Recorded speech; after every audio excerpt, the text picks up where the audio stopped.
नमस्कार. आज आपण एका खूपच वेगळ्या एका इंटरेस्टिंग विषयावर बोलणार आहोत. सजीव स्थापत्यशास्त्र.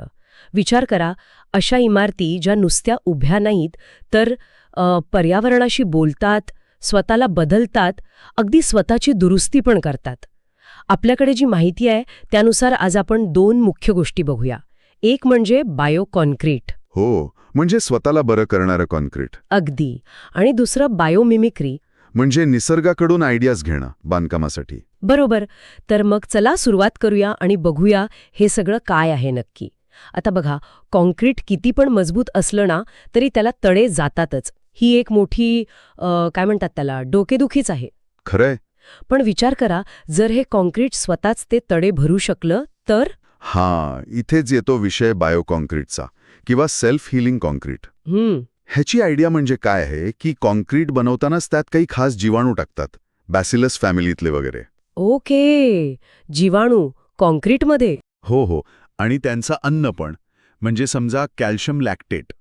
आणि यांना असं थेट नाही टाकत, तर छोट्या छोट्या कॅप्सूलमध्ये किंवा छिद्र असलेल्या कणांमध्ये बंद करतात, म्हणजे ती शांत सुरक्षित राहतात. अच्छा. मग काय होतं, जेव्हा कॉन्क्रीटला तडा जातो आणि पाणी आत शिरतं तेव्हा या कॅप्सूल फुटतात किंवा पाणी आत गेल्यामुळे ते जीवाणू जागे होतात, ॲक्टिव्हेट होतात.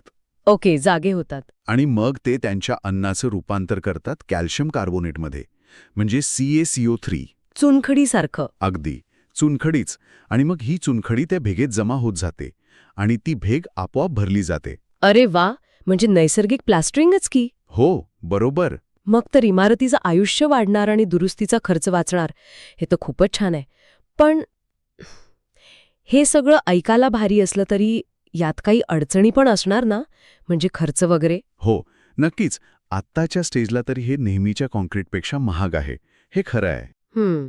आणि असं नाही की कितीही मोठी भेग भरेल, म्हणजे साधारण 0.8 मिलीमीटरपेक्षा जास्त रुंद भेगांसाठी हे तितकंसं प्रभावी नाहीये सध्या.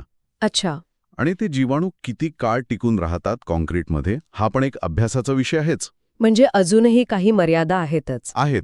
पण तरीही पूल, बोगदे किंवा समुद्रजवळची बांधकामं, तळघरं, जिथे जाऊन दुरुस्ती करणं खूप त्रासाचं आणि महागडं असतं, तिथे याचा खूप उपयोग होऊ शकतो. हो, ते बरोबर आहे.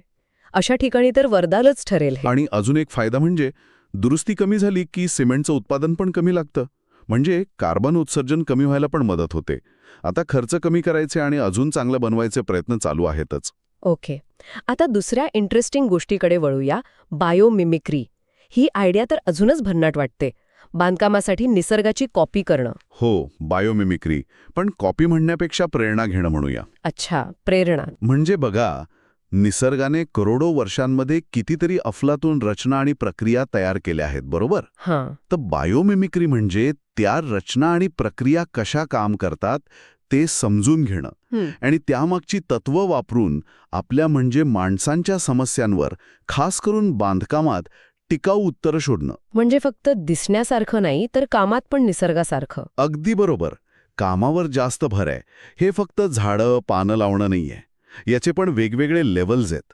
एक म्हणजे फक्त आकार किंवा रचनेची नक्कल, जसं मधमाशीचं पोळं असतं ना, षटकोनी. हो. तशी रचना वापरून कमी मटेरियलमध्ये मजबूत बांधकाम करणं, हलकं पण मजबूत. इंटरेस्टिंग. दुसरं लेव्हल आहे प्रक्रियेची नक्कल. म्हणजे वाळवीचं वारूळ पाहिलंय? हो. त्यात आतमध्ये हवा खेळती राहते आणि तापमान कंट्रोलमध्ये राहतं. त्या रचनेतून शिकून नैसर्गिक एअर कंडिशनिंग असलेल्या इमारती बनवणं, किंवा पानांमध्ये जसं प्रकाश संश्लेषण होतं हो. तसं इमारतीच्या बाहेरच्या बाजूला शैवाल वगैरे वापरून ऊर्जा तयार करणं.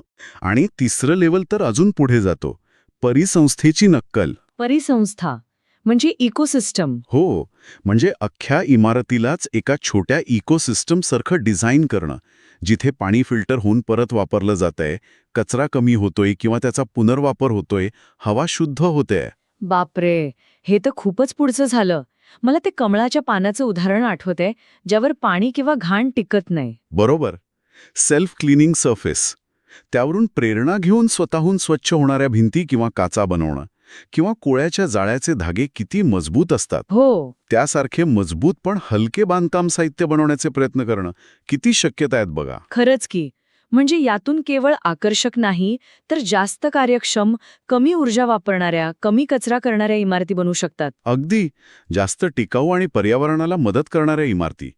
अर्थात हे सगळं सोपं नाहीये. ते तर असणारच. निसर्गाच्या रचना खूप गुंतागुंतीच्या असतात. त्यांची नक्कल करण्यासाठी मग इंजिनियर्स, बायोलॉजिस्ट्स, डिझायनर्स सगळ्यांना एकत्र यावं लागतं. आणि सुरुवातीला खर्च पण जास्त असू शकतो. पण लाँग टर्म फायदे बघितले तर यातून फक्त इमारतीच नाही तर अख्खी शहरं कशी चालतात हे सुधारायची प्रचंड क्षमता आहे. तर आज आपण जे काही पाहिलं त्यानुसार एक गोष्ट स्पष्ट होतीये. बायोकॉन्क्रीट इमारतींना आतून मजबूत आणि सेल्फ हिलिंग बनवते. हो, टिकाऊ बनवतंय. आणि बायोमिमिक्री निसर्गाकडून शिकून इमारतींना बाहेरून जास्त एफिशियंट, रिसोर्सफुल आणि पर्यावरणाशी जुळवून घेणारं बनवत आहे. अगदी.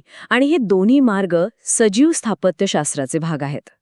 हे आपल्याला अशा फ्युचरकडे घेऊन जात आहेत जिथे इमारती फक्त विटा, सिमेंटच्या निर्जीव वस्तू नसतील, तर त्या एका सजीव सिस्टमसारख्या काम करतील, स्वतःची काळजी घेतील, ऊर्जा बनवतील, कचरा कमी करतील आणि आपल्या पर्यावरणाचा एक चांगला भाग बनतील. या सगळ्या चर्चेनंतर एक विचार येतो मनात.